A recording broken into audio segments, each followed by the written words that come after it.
వేధిస్తున్నటువంటి పరిస్థితులు రాష్ట్రంలో 20 నెలలుగా నెలకొన్నాయి.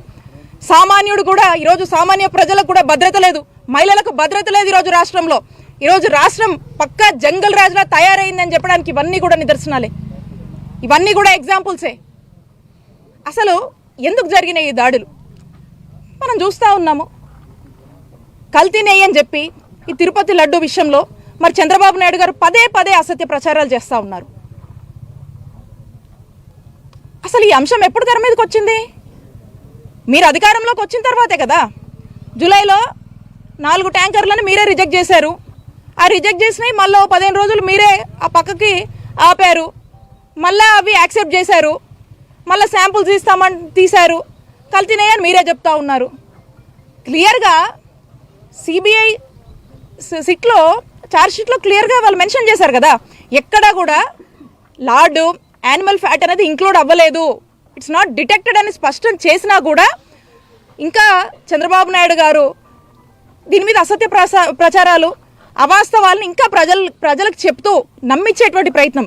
ఎక్కడ వైఎస్ఆర్ కాంగ్రెస్ పార్టీ వాళ్ళు బయటకు వచ్చి ధైర్యంతో చంద్రబాబు నాయుడు గారు అసత్యాలు చెప్తా ఉన్నారు. తిరుమల శ్రీవారి విషయంలో పెట్టుకున్నారు, వెంకటేశ్వర స్వామితో పెట్టుకున్నారు, లడ్డు విషయంలో ఇలాంటి మాటలు మాట్లాడుతూ ఉన్నారు, కల్తీ నెయ్యి అని చెప్పి మాట్లాడుతూ ఉన్నారు. ఇవన్నీ అసత్య ప్రచారాలు. నిజం ఇది.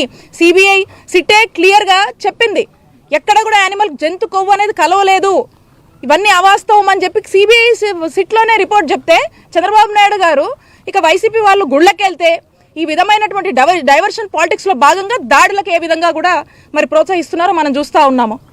కాబట్టి నేను అడుగుతా ఉన్నా చంద్రబాబు నాయుడు గారిని, మనకు స్పష్టం అవుతుంది కూడా ఏదంటే చంద్రబాబు నాయుడు గారికి సుప్రీంకోర్టు కన్నా మించి ఆయనే సుప్రీం అనుకొని ఈరోజు ఆ సిట్ అక్కడ నుంచి ఇచ్చినటువంటి రిపోర్ట్ని కూడా వీళ్ళు సాటిస్ఫై అవ్వక మళ్ళీ ఏదో కమిటీ ఫామ్ చేస్తాము అవి ఫామ్ చేస్తాము అని మాట్లాడుతూ ఉన్నారు.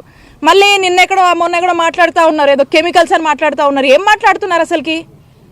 చంద్రబాబు నాయుడు గారు ఇంకా కూడా ప్రజలేం పిచ్చోళ్ళు కాదు, ఇది ప్రజలు భక్తుల యొక్క మనోభావాలకు సంబంధించినటువంటి అంశం, చాలా పవిత్రమైనటువంటి అంశం. దీన్ని తాను సొంత రాజకీయ ప్రయోజనాలకు వాడుకొని మరి ఏ విధంగా ఇప్పుడు కూడా అవాస్తవ ప్రచారాలు చేస్తూ ఉన్నారు. ఇప్పటికైనా మానుకోవాలి, ప్రజల్ని క్షమాపణ కోరాలి చంద్రబాబు నాయుడు గారు. ఇవన్నీ చూస్తూ ఉంటే చంద్రబాబు నాయుడు గారు కావాల్సింది సిబిఐ రిపోర్ట్ కాదు, సిబిఎన్ రిపోర్ట్. ఈ సిబిఎన్ రిపోర్ట్ కావాలి కాబట్టే ఏదో కమిటీలు అంటున్నాడు, ఇంకోటి అంటున్నాడు. సుప్రీంకోర్టు వేసినటువంటి కమిటీ ఇచ్చిన దాన్ని కూడా సాటిస్ఫై అవ్వకుండా ఇంకేందో మాట్లాడుతూ ఉన్నారు. అంటే దీన్ని బట్టి అర్థమవుతా ఉంది వీళ్ళు స్పష్టంగా మెడికల్ కాలేజ్ విషయంలో, వాటి ప్రైవేటైజేషన్ విషయంలో జనంలో డిఫేమ్ అయ్యారు. ఇప్పుడు రెండోసారి వీళ్ళు తెరకు తీసినట్టు మొదటి నుంచి కూడా డ్రైవ్ చేస్తున్నటువంటి అంశం ఈ తిరుపతి లడ్డు అంశంలో కూడా డిఫేమ్ అయ్యారు. ఇవి కప్పిపుచ్చుకోవడానికి ఇంకా ప్రజల్ని నమ్మించే ప్రయత్నం, వైఎస్ఆర్ కాంగ్రెస్ పార్టీకి ఆపాదించేటువంటి ప్రయత్నం, ప్రజల్ని ఇంకా కూడా అభూత కల్పన ఏదో మాటల్లో అసత్య ప్రచారాల్లోనే వాళ్ళ నుంచి వైఎస్ఆర్ కాంగ్రెస్ పార్టీ గురించి ఇంకోలాగా అనుకోవాలి అని చంద్రబాబు నాయుడు గారు చేస్తున్నటువంటి కుతంత్రాలుగా మనం చూడాల్సినటువంటి అవసరం ఉంది. కాబట్టి ఒకటే చెప్తా ఉన్నాము, చంద్రబాబు నాయుడు గారు ఎన్ని కుట్రలు చేసినా, ఎన్ని అవాస్తవాలు చెప్పినా, ఎన్ని అసత్యాలు చెప్పినా ఆ దేవుడు ఉన్నాడు, మాకు నమ్మకం ఉంది. ఇప్పటికే క్లియర్గా మరి సిబిఐ సిట్లో పేర్కొంది, నిజమేంటో ప్రజలందరూ కూడా చూస్తున్నారు.